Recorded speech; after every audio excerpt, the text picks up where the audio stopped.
Bienvenue sur la chaîne Adelita TV. J'espère que vous allez bien et c'est là tout ce qui compte, les amis.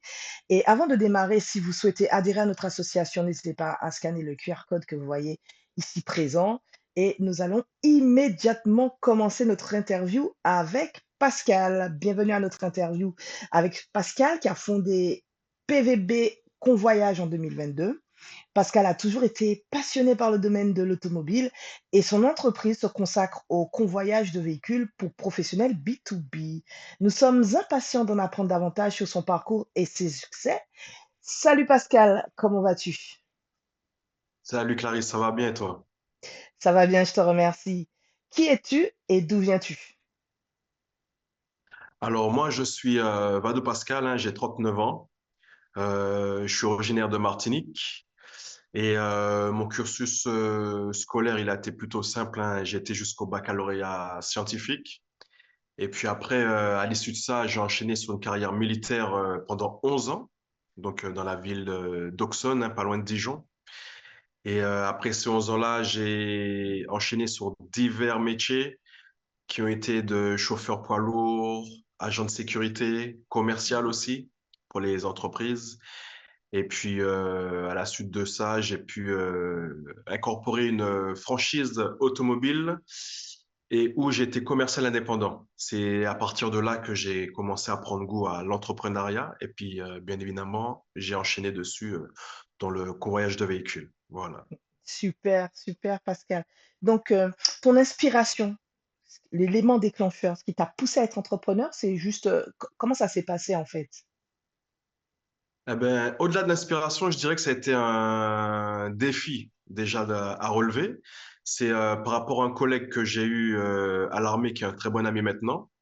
Il m'a parlé de cette franchise justement automobile qui cherchait un convoyeur, pas un convoyeur, mais un commercial, pardon, un commercial indépendant pour, je dirais, rebooster leur entreprise. Et à partir de là, vu que moi, je laissais mon précédent travail qui justement allait fermer, je lui ai dit pourquoi pas, puisque ça avait l'air intéressant et puis j'aimais Mhm. bien tout ce qui est contact relationnel. Donc, ce qui fait que de là, j'ai incorporé cette entreprise. J'ai eu une mini formation avec eux pendant un mois et je pouvais travailler depuis la maison ou à leur bureau quand justement j'étais amené à démarcher des clients, hein, parce que le but c'était de vendre les véhicules pour les clients, Ouais. pour ceux justement qui avaient des difficultés à vendre, et puis leur proposer divers services. Et de là, donc j'ai dû faire 6 mois avec eux. Et de là, j'ai pris goût justement à l'entrepreneuriat. Et c'est là que je me suis lancé dans le convoyage de véhicules. Parce que justement, on était amené aussi à livrer les véhicules pour les particuliers. Et j'ai dit pourquoi pas continuer là-dessus. Et puis j'ai enchaîné avec l'entreprise PVB Convoyage pour justement proposer divers services. Tu tombé dans l'entrepreneuriat par accident, limite. Ouais, voilà, c'est ça, clairement, hein. Tout Dis simplement. Quand on est convoyeur, de véhicules, Ouais. à quel besoin on répond en fait? Pour ceux qui ne connaissent pas bien ce métier, à quel besoin on répond quand on est convoyeur de Ben alors, véhicules? on répond essentiellement à deux besoins. Donc déjà, la rapidité de la réponse pour le client quand il demande à réaliser un convoyage. Ça peut être pour aller le chercher dans le parc automobile ou tout simplement le livrer aussi à un particulier qui a fait un achat. Et au-delà de ça, pouvoir lui proposer aussi un service sur mesure. Mmh. Parce que quand mes clients ils travaillent avec moi, ils ont plusieurs demandes. Ça peut être pouvoir faire une présentation justement à leurs clients qui Mmh mh. achètent les véhicules chez eux, ou alors pouvoir aussi définir que le véhicule qu'ils ont acheté depuis le parc automobile via justement l'intermédiaire est conforme à ce qu'ils ont demandé. Pas de défaut supplémentaire, s'il n'y a pas de problème aussi au niveau du moteur, si on leur dit que le moteur il est roulant et qu'il y a des problèmes, aussi leur signaler avant de quitter le parc parce que c'est Mmh. très important qu'ils puissent avoir aussi une confiance en moi. Et puis, au-delà de ça, avoir aussi une prise de confiance avec eux pour continuer dans la durée aussi. Donc, essentiellement, c'est proposer des services personnalisés et puis la rapidité dans la réponse pour pouvoir réaliser leur convoyage. Ouais, c'est exactement ça. Mmh. En tant qu'antillais, est-ce que il a été difficile pour toi d'entreprendre, de te lancer dans ce métier? En tant qu'antillais, ben, moi, je serais tenté de dire non. Non, parce que une fois qu'on est concentré sur notre objectif, qu'on Mhm, fait abstraction à tous les problèmes qu'on peut avoir et qu'on reste concentré uniquement sur ce qu'on souhaite avoir, c'est le cas de le dire, ben, les problèmes se dissipent, se diluent, j'ai envie de dire. On peut en rencontrer, mais on arrive à aller au-delà de ça, aller de l'avant et puis essentiellement atteindre ses objectifs. Donc, pas de problème en particulier me concernant, hein, même s'il peut y en avoir. Mais moi, me concernant, j'ai eu plus de la fluidité que des obstacles. d'accord, d'accord. Voilà. Donc, tu es entrepreneur aujourd'hui, tu as une responsabilité, tu fais face certainement à Mhm. de grands défis. Est-ce que tu peux Ouais. partager avec nous l'un de tes plus grands défis et comment tu l'as surmonté ou tu les as surmontés si tu en as rencontré plusieurs? Mhm. Ben, je serais tenté de dire mon plus gros défi, mais vraiment le plus gros, ça a été de persévérer dans l'entrepreneuriat. C'était vraiment le plus gros défi parce que j'ai commencé comme j'ai pu le dire précédemment, sur un défi, donc aider à rebooster une entreprise. Et j'avais pas forcément de mentor ni d'accompagnant. Mmh. Donc le défi, ça a été de persévérer, d'avoir le bon mindset pour pouvoir avancer malgré le défi de la finance, hein, parce que clairement, quand j'ai commencé, on va dire les 3 premiers mois, même si c'est que 3 mois, c'est totalement important pour la suite dans l'entreprise. Mmh. Je dépassais pas les 1 000 euros. Dans les 1 000 euros, on reste bien évidemment en chiffre d'affaires, hein, donc dedans, il faut Mmh. enlever tout ce qui est les frais engagés. Tout à Et fait. c'était de me contenter que de ça, justement, pendant les 3 premiers mois. Dans le temps, heureusement, j'étais accompagné par ma compagne, donc on a pu se partager les frais. Mmh. Mais ouais, le gros défi, c'était de surmonter ce cap des finances qui était très, très faible pour enchaîner et persévérer pour arriver où j'en suis maintenant, c'est-à-dire pouvoir développer un meilleur chiffre d'affaires Mmh. et puis permettre à l'entreprise de se développer et puis moi-même d'en vivre aussi, tout simplement. Tout à Et puis fait. que ça reste une passion. Mais ouais, c'était le vrai défi, c'était la finance. Ouais. Le vrai défi, c'était la finance, c'est-à-dire le capital de départ. Ouais. Mmh. Voilà, Tout c'est à ça fait. exactement. Avoir le Mmh. capital et puis pouvoir en vivre aussi, ouais, c'était le plus compliqué, je dirais. Et tu parlais de mindset tout à l'heure et d'aller de l'avant. Ouais. Mmh, qu'est-ce qui te pousse à aller de l'avant? Il faut rentrer dans cette notion de mindset, hein. C'est un peu un mot fourre-tout selon moi. Je pense qu'il y a des choses Mhm. qui poussent quelqu'un à aller de l'avant. Toi, en tant qu'entrepreneur, qu'est-ce qui t'a poussé à aller de l'avant? 3 mois de grandes difficultés financières au démarrage, voilà, il y a un travail commercial quand même derrière, il faut gagner la confiance du client. Ouais, c'est ça. Comment tu Ouais. fais pour tenir, en fait? Ben, en vrai, je dirais que quand on se lance dans l'entrepreneuriat, on a un premier objectif. Donc, le premier, c'est de développer l'entreprise. Ne pas avoir peur de l'échec aussi, pour pouvoir justement développer, parce que si on a peur de l'échec, on s'arrête très vite. Et une fois qu'on a créé, entre guillemets, son bébé, hein, qui est l'entreprise, il faut se trouver, j'ai envie de dire, un autre boost. Un Mmh, autre boost qui va nous permettre de ne pas regarder ce qui se passe derrière, c'est-à-dire tout ce qu'on a surmonté et auquel on a peur de retourner. mmh, Donc, il faut se trouver un autre boost pour regarder toujours devant, pas regarder tout ce qu'on a surmonté en difficulté. Et moi, mon boost, ça a été mes enfants, très clairement. Hein. Ça a été de, comment dire, voir ce que je pouvais leur apporter en réussissant et qu'est-ce que je rapporterais si j'échouais. Et mmh, donc, mmh, automatiquement, ce côté de l'échec, on l'oublie, on le laisse derrière. Donc, ça a été tous les caps passés. Et on se concentre sur ce nouveau moteur, donc mes enfants en l'occurrence. Et on s'accroche pour réussir, tout simplement. Et puis, une fois qu'on réussit, ça devient un peu plus facile, un peu plus leste. On commence à avoir les différentes possibilités pour continuer sur cette lancée-là. Et puis, mentalement, on reste fort. C'est vraiment ça. Hein. Faut pas se laisser aller, se lamenter, commencer à se nourrir de mauvaises vibes. C'est mmh, le mot. mmh. Si on se laisse aller, on s'entraîne, on revient vite à la case départ. Donc là, il faut continuer de lancer les dés, si on peut dire, et puis on va de l'avant, tout simplement. Mais ouais, il faut avoir un moteur pour garder ce mental solide. Et moi, mon Mmh. moteur, c'était les enfants. c'était tes Ouais, enfants. Mais ça trouve aussi sa ouais, source dans notre éducation antillaise, hein, où on nous demande toujours d'aller de l'avant. ouais. OK, très bien. Toujours aller de l'avant. Au sein de ton entreprise, tu cherches certainement à avoir une orientation en termes de valeurs, pour ta société. Quelles sont les valeurs fondamentales de ton entreprise? Mais la première valeur, ça a été déjà le respect mutuel hein, avec mon client. Quand je parle de respect mutuel, on peut associer aussi la confiance, hein. Respect, C'est-à-dire confiance. pouvoir lui montrer qu'il pouvait me faire confiance, Mmh. déjà, pour me confier ses véhicules, parce que c'est quand même une responsabilité, hein. Vous savez, quand on est toujours sur la route, qu'on croise pas mal de personnes, tout type de conducteur, faut savoir être vigilant. Donc, il me confie quand même un véhicule qui lui-même va lui rapporter de l'argent une fois qu'il l'a acheté.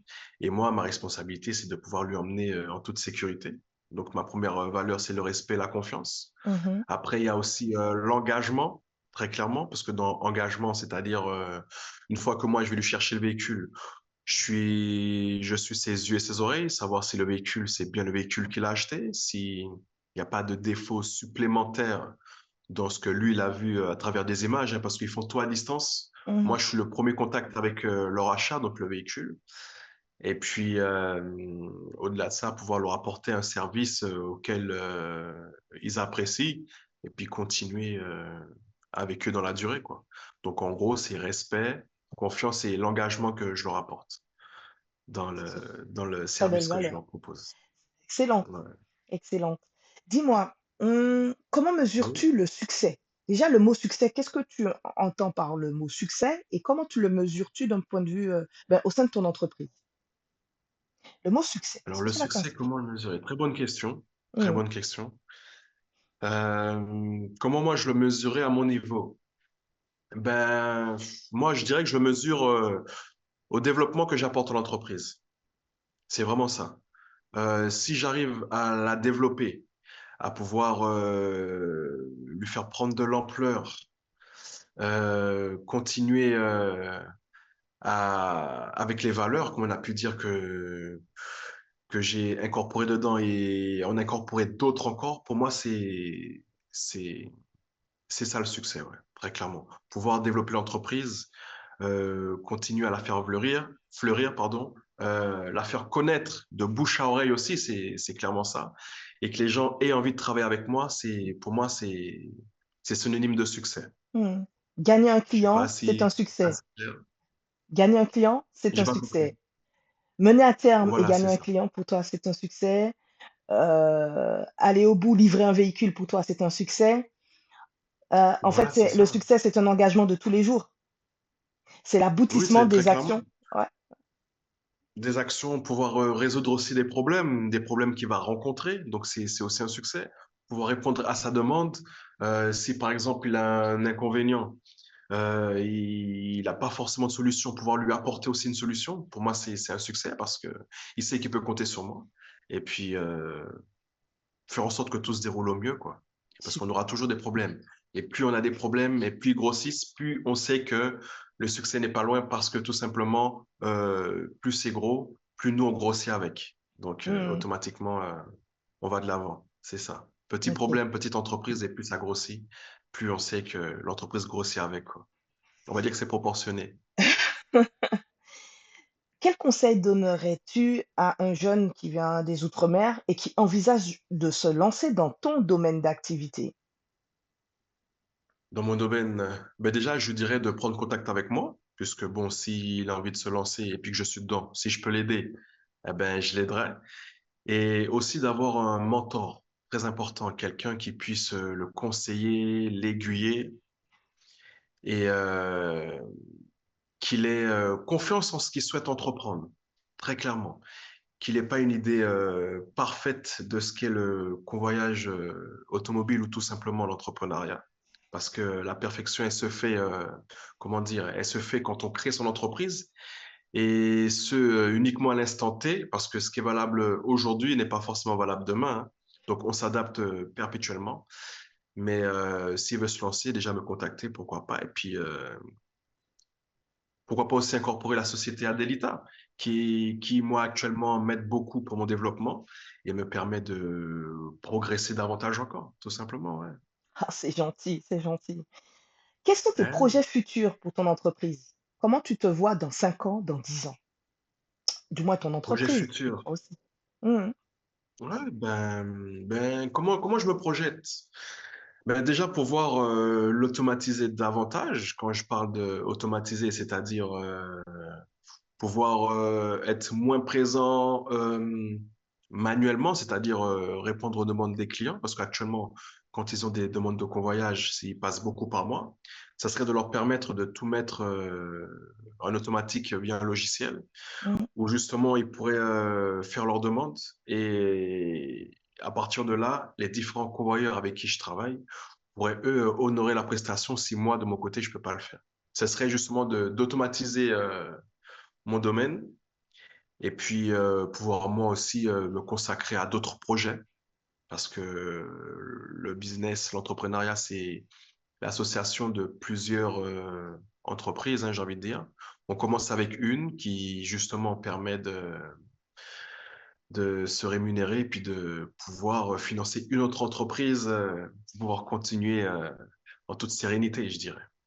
Donc tu as été piqué, donc tu te vois chef d'entreprise, de plusieurs entreprises en tout cas, bien établi dans le business de l'entrepreneuriat. Ouais, ouais, voilà, c'est ça. Pouvoir développer d'autres business et puis parce que ouais, très clairement, j'ai pris goût, hein. C'est parti d'un défi et j'ai pris goût au fil des années, hein. Sur ces 4, 5 premières années, j'ai pris goût très clairement et me contenter que de l'entreprise que j'ai actuellement, ça serait stagné. Donc Mmh. pourquoi pas continuer sur d'autres entreprises et puis garder cette motivation que j'ai de pouvoir créer des choses parce que une fois qu'on a fait le tour de sa propre entreprise, je pense qu'on est perpétuellement en train de réfléchir qu'est-ce que je peux soit lui apporter ou qu'est-ce que je peux faire en plus. Une fois que je pense qu'on a fait le tour, faut voir pour faire autre chose, pour garder cette envie d'entreprendre. Ouais, très clairement, c'est ce que je pourrais dire pour le futur. Dans 5 ans, créer notre entreprise et puis voir jusqu'où je peux la mener. Super. Un grand merci Pascal pour ces précieux insights. Nous sommes Ben, c'est moi. impatients de suivre tes prochaines étapes et de voir comment tu continues à innover dans ton domaine. Pascal, le mot de la fin, c'est pour Oui. toi. Le mot que tu mettrais sur un mur pour ton équipe ou ta communauté, ce serait quoi? Ben, ce serait de oser franchir le pas, de sortir de sa zone de confort. Très important parce qu'une fois qu'on sort de la première zone, on en crée une autre. Et puis surtout, de pas hésiter à être accompagné pour aller très loin. Merci Pascal. À Voilà. très vite.